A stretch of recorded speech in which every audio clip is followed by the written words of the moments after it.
Many of us as adults in the UK use alcohol as a way of being sociable and relaxing, and when times are particularly difficult or stressful, some people might choose to drink in order to further unwind. And let's face it, things have been particularly stressful for people over the last few months.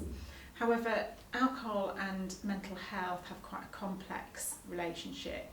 We know that definitely after 1 or 2 drinks of alcohol, we tend to feel much more relaxed and are more able to be sociable.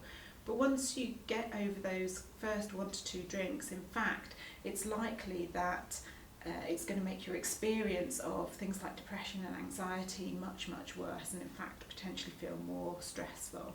And that's because alcohol actually changes the brain chemistry, and over time it can alter the brain chemistry such that you're much more predisposed to getting things like depression or anxiety.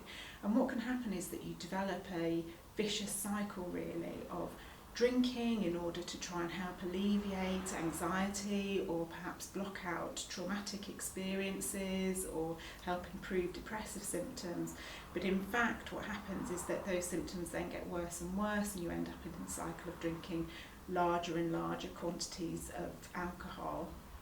And we know things like the acute hangover experience can make you feel extremely anxious and jittery and on edge, and in fact quite paranoid. If people manage to significantly reduce down or cut out alcohol use altogether, but in fact many mental health symptoms such as anxiety and depression really improve in quite a short space of time. It's a good time to access treatment at that point, because in fact the interventions that are available are much more likely to work when you're consuming less alcohol. It's also worth noting for older adults that alcohol can have a significant contribution to memory issues.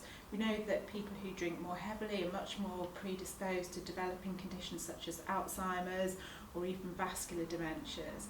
And alcohol itself can cause a specific memory problem where people find it difficult to lay down new memories that we know improve significantly in the absence of alcohol.